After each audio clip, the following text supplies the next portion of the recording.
Belém, 25 de abril de 2013.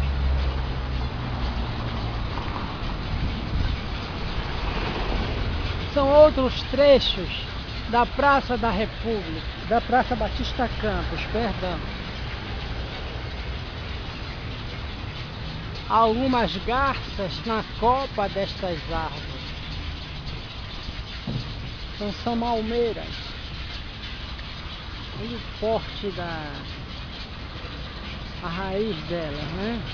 Elas ficam muito maiores. O metro cúbico dela é bem mais extenso também. Essas têm idade mediana, com toda certeza.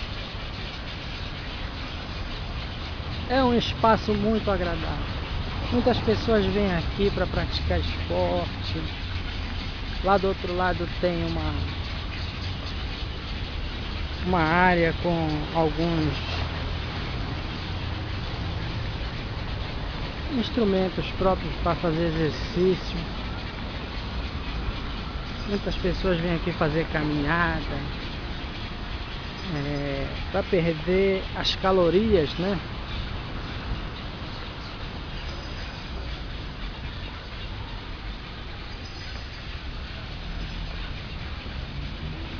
Esta praça é belíssima.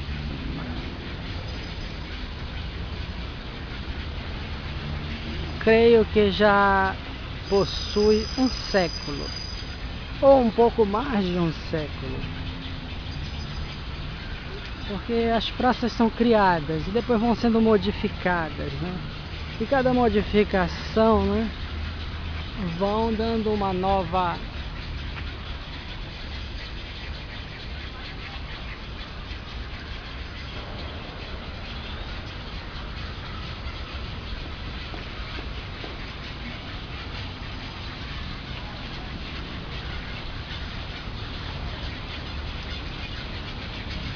isto branco são fezes das garças.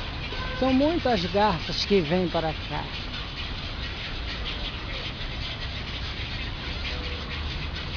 E ficam nas copas dessas árvores. Entretanto, são aves belíssimas, pacatas.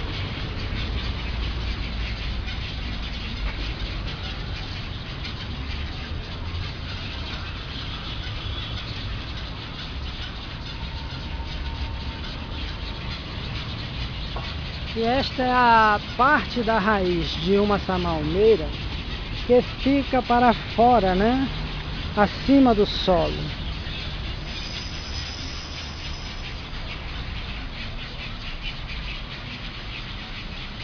Eu tenho 1,66 m. Ali vai a 2 metros, creio que mais de 2 metros, com certeza.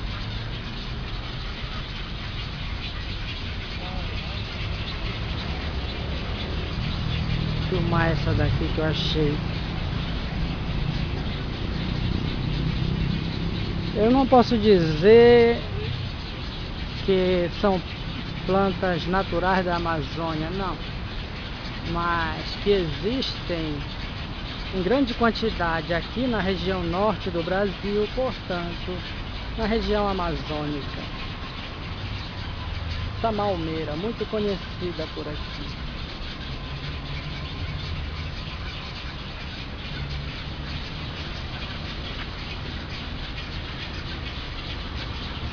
Esta praça daqui, por ser situada em um bairro residencial, ela é bem mais vigiada, bem melhor tratada, né, que a Praça da República.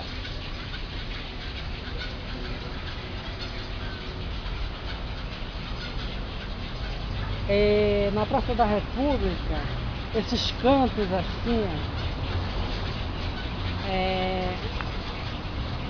as pessoas pegam para a noite, né? Sente necessidade de fazer xixi, se aproveitam, né? Olha essa daqui.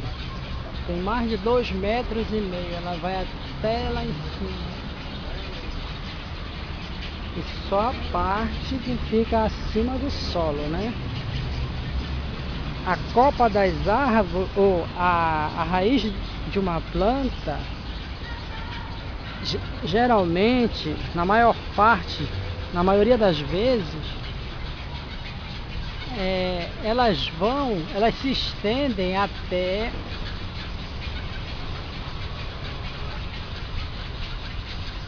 aonde a sua copa ocupa, o espaço que sua copa ocupa. E essa malmeira é muito grande. Olha umas garças ali, bem mais claras do que eu vi.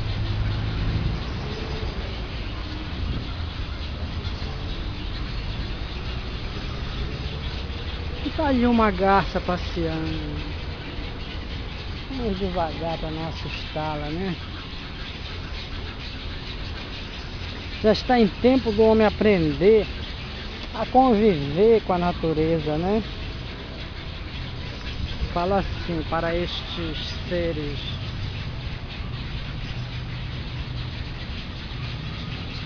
finos, acostumados ao ar. Um bem-te-vi pousou ali.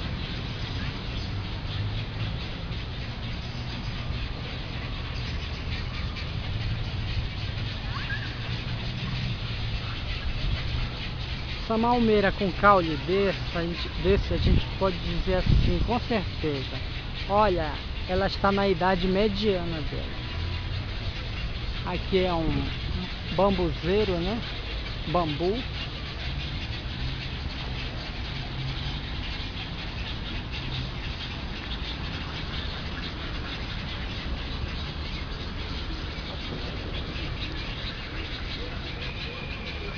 Outra grande importância destas praças, destas áreas verdes, é que elas absorvem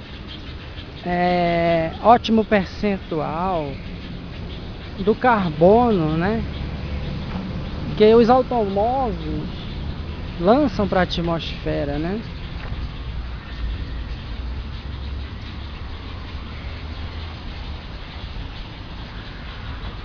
Tudo é uma questão de trato, gente. É uma questão de amor, de carinho. O Brasil também é muito rico. O Brasil também é muito belo. Estamos na sombra da copa de uma touceira de bambu. Acho que tudo é bambu. Que beleza.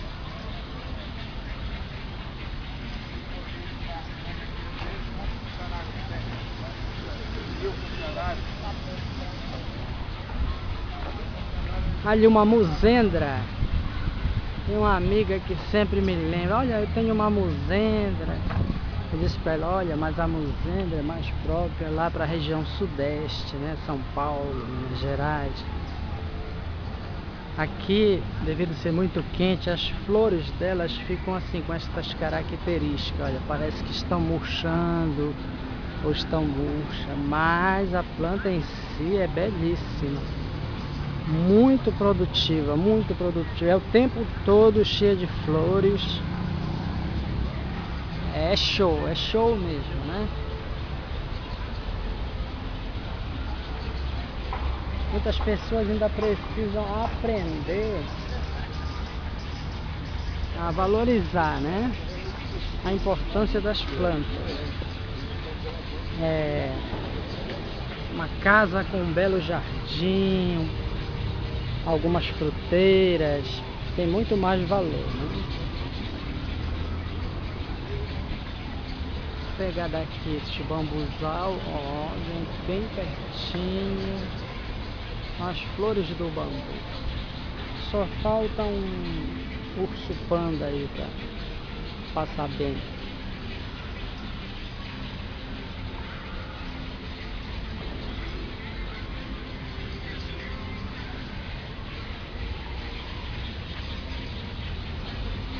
A Força da Inteligência, do livro A Constituição Divina, de Richard Simonetti. qual, do ponto de vista físico, o caráter distinto e dominante das raças primitivas, desenvolvimento da força bruta à custa da força intelectual. Agora, dá-se o contrário, o homem faz mais pela inteligência do que pela força do corpo.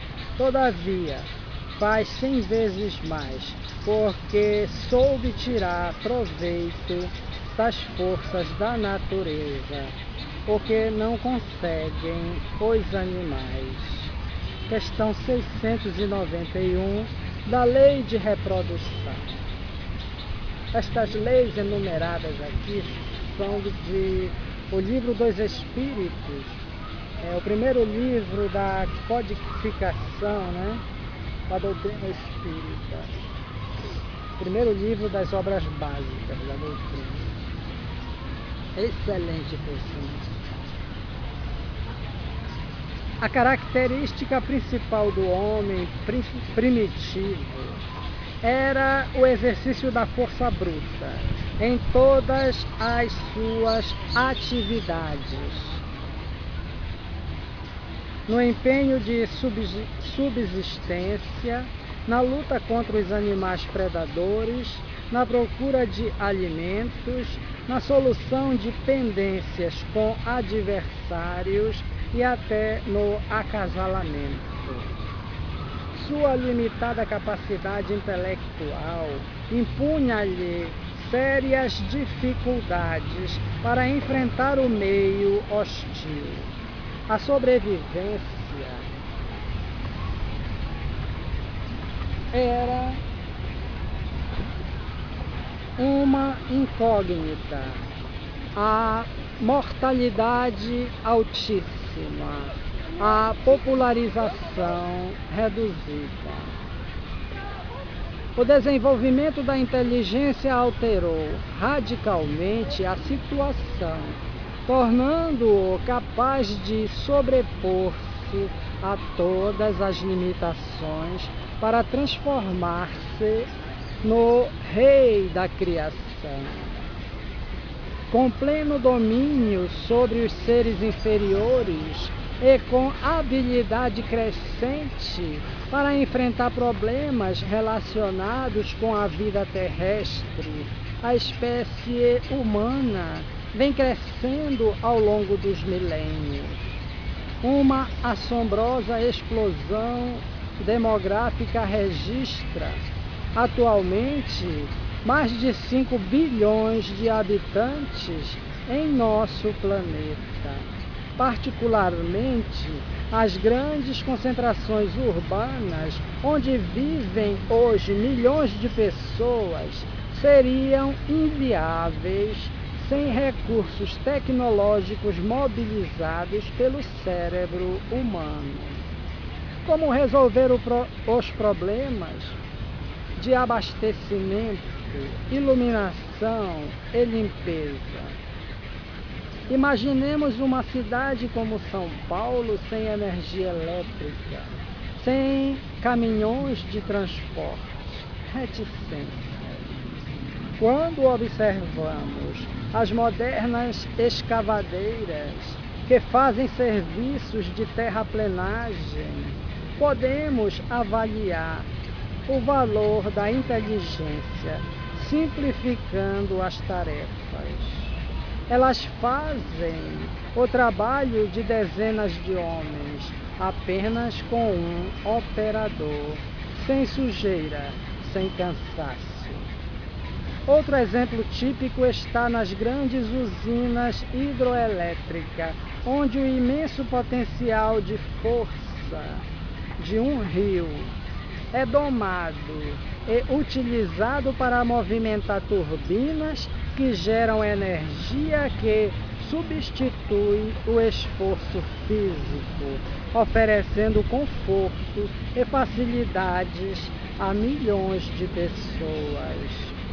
Só não vivemos num paraíso terrestre porque ainda há no homem atual, uma característica que o aproxima dos habitantes das cavernas. A tendência de resolver seus problemas com o exercício da força. Isso ocorre tanto no plano coletivo como individual. As tribos primitivas viviam em luta permanente, pretendendo domínio umas sobre outras.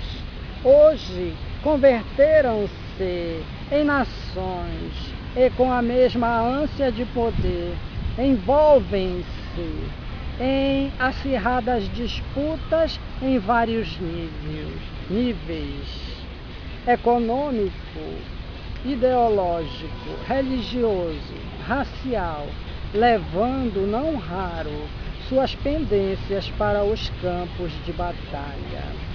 Segundo pesquisa recente feita pela ONU, há atualmente no mundo perto de 40 conflitos armados envolvendo nações em luta, numa demonstração evidente de que o homem ainda não superou a velha tendência de resolver desentendimentos no braço, com letras diferenciadas, ignorando a função da cabeça.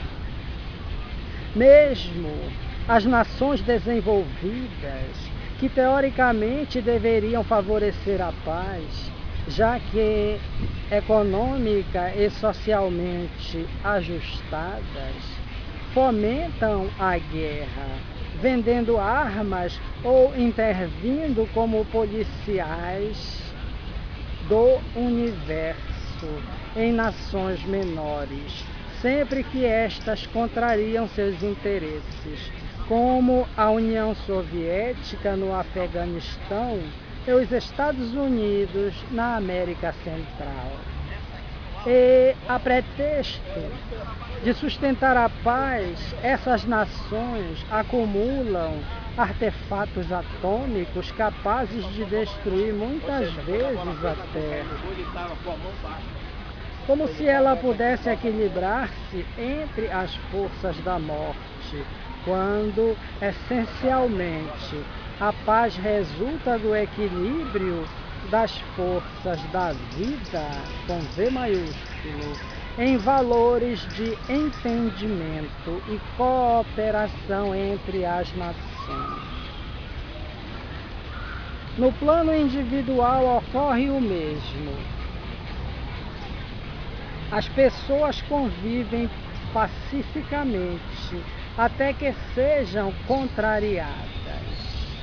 Então,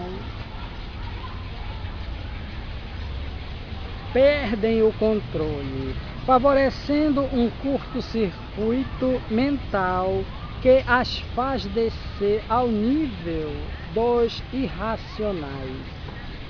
E sucedem-se gritos, ofensas, palavrões, sopapos, reticências. Isso ocorre frequentemente no relacionamento familiar, onde se rompe com maior facilidade o frágil verniz social, o conjunto de normas de comportamento impostas pela vida em sociedade.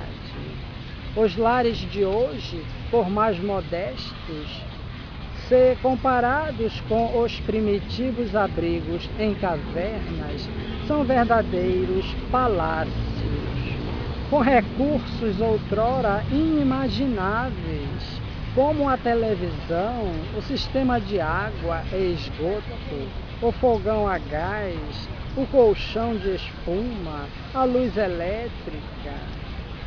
Entretanto, o comportamento de seus moradores não é muito diferente do troglodita quando surgem desentendimentos. A agressividade faz-se presente. Em O Evangelho segundo o Espiritismo, no capítulo Não se pode servir a Deus e a Mamon, Allan Kardec comenta que o empenho em favor da solução de problemas materiais, com o propósito de melhorar as condições de vida, desenvolve a inteligência do homem, com H maiúsculo, e essa inteligência que ele concentra, primeiro, na satisfação das necessidades materiais, o ajudará mais tarde a compreender as grandes verdades morais. Não obstante a existência de minorias ainda vinculadas aos impulsos primitivos, a população terrestre, que durante milênios tem empregado a inteligência em favor da riqueza e do poder, está atingindo o estágio a que se referiu o codificador, com C maiúsculo. Somos convocados a tomar o bonde da história, que, segundo os desígnios do Criador, com C maiúsculo, nos conduzirá a soluções definitivas para os problemas de convivência, tanto no plano coletivo como individual, em bases de legítima e inteligente fraternidade. Aqueles que perderam a condução por indiferença ou incúria, insistindo em agir como brutos fantasiados de civilidade, lamentarão um dia o tempo perdido e de sabores que poderiam ser evitados.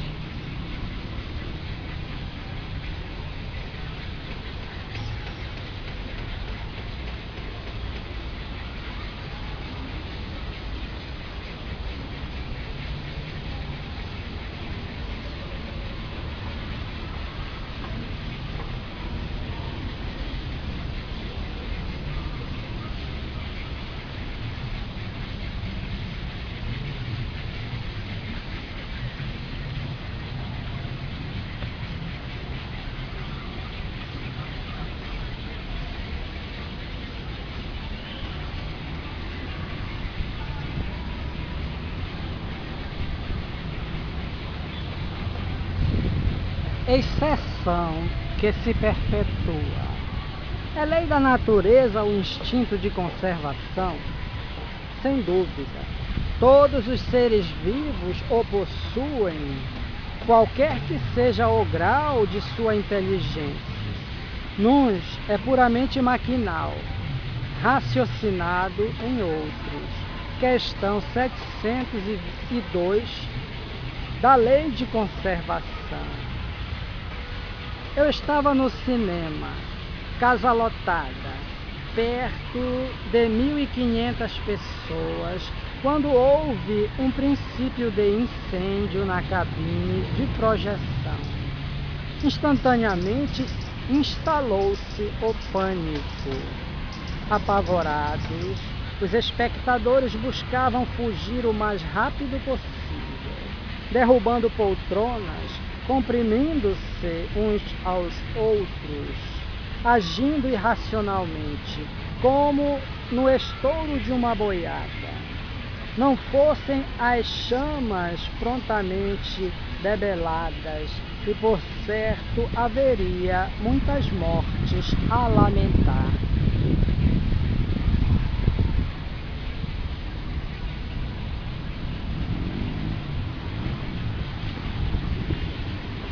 Em outra oportunidade, menino ainda, pulei alto muro com a ajuda de companheiros a fim de apanhar nossa bola que caíra no terreno vizinho, sem perceber que ali estava um cachorro.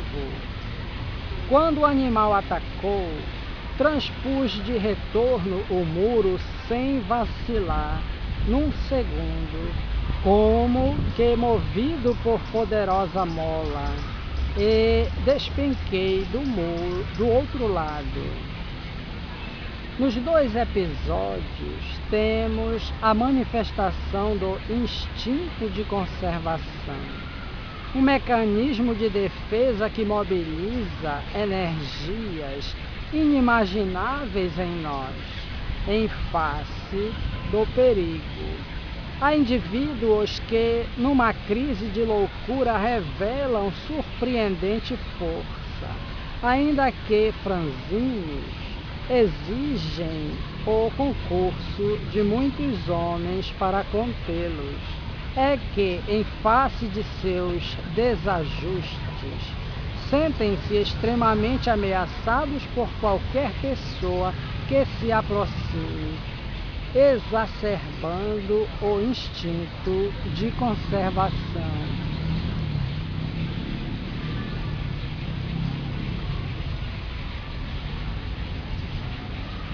Diante de perigo real ou imaginário, nosso corpo entra imediatamente em estado de alerta, com a descarga de substâncias como a adrenalina na corrente sanguínea, potencializando nossas energias, e a natureza, com N maiúsculo, agindo em favor de nossa sobrevivência. Isso ocorre com todos os seres vivos. As próprias plantas têm complexos mecanismos de defesa, reagindo a ameaças como a seca, o frio, a enchente, os predadores. Nos irracionais, o instinto de conservação funciona equilibradamente, obedecendo a controles automáticos, sem maiores problemas. Superado o perigo, voltam à normalidade.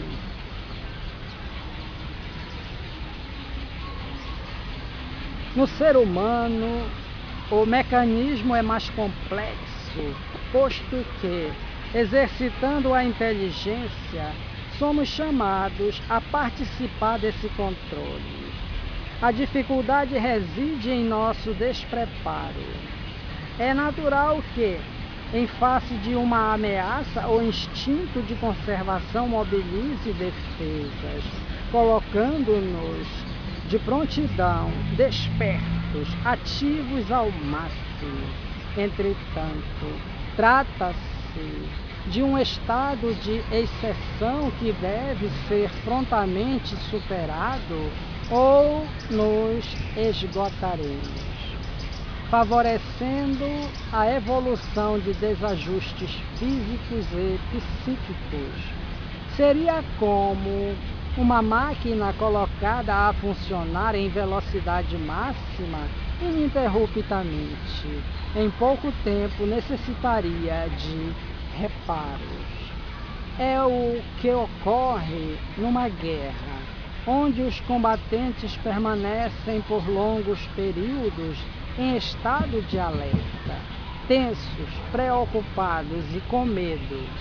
Regressando ao lar, soldados que viveram tais experiências nem sempre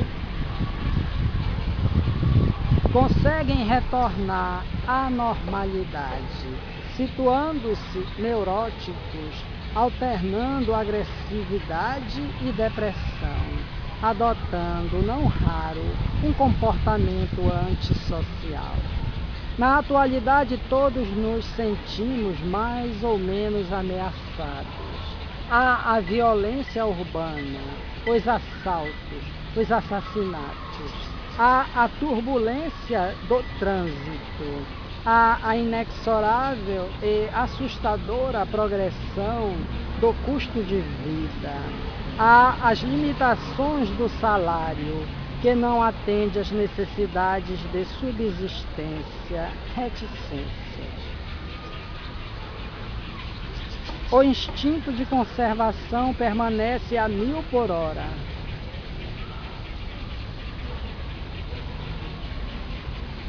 Como se estivéssemos num campo de batalha e surge o estresse, um esboroamento dos mecanismos de defesa, originando problemas de saúde que jogam mais lenha na fogueira das preocupações humanas. Inúmeros recursos podem ser mobilizados para mudança desse